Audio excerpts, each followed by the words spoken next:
Une fois, un homme demanda à un mendiant d'additionner 2 plus 3 et de donner le résultat. L'autre répondit 5 miches.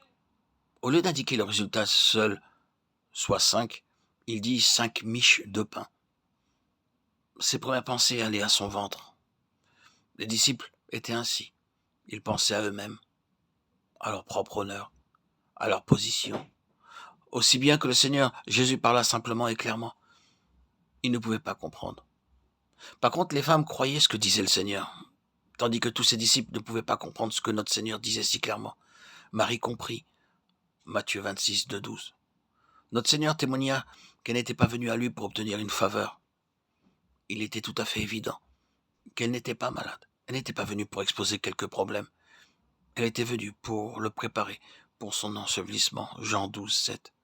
Marie loignit parce qu'elle était reconnaissante de ce que le Seigneur Jésus avait fait en ramenant Lazare à la vie.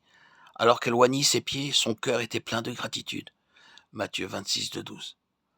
Elle n'avait aucun motif personnel. Elle avait cru ce que le Seigneur leur avait dit. Ces paroles avaient été adressées par le Seigneur bien des fois à ses disciples, de même qu'à bien d'autres. Mais ils n'avaient pas cru. Elle croyait, aussi vint-elle pour loindre.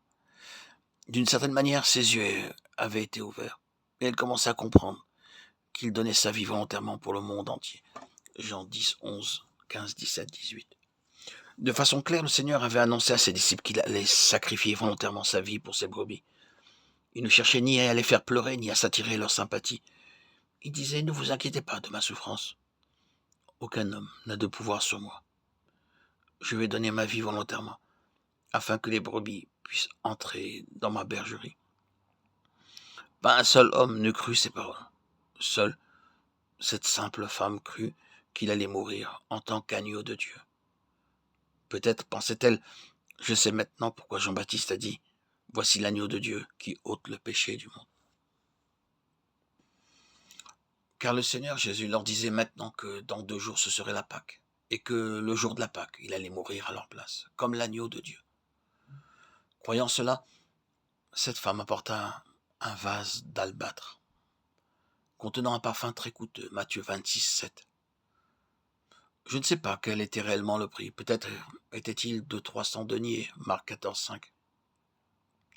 Cela peut avoir été l'estimation du prix du parfum.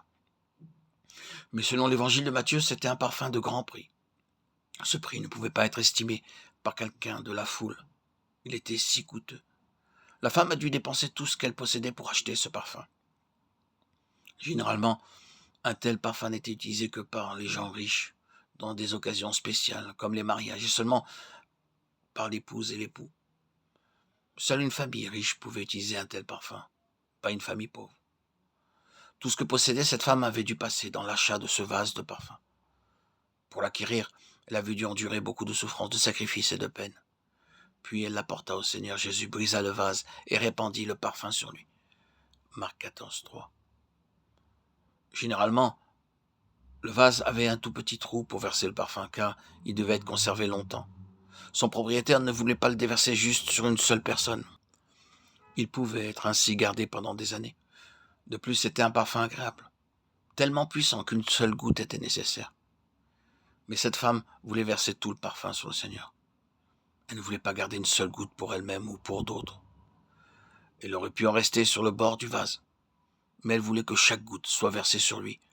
Aussi nous lisons dans Marc 14 qu'elle brisa le vase. Il ne restait rien maintenant.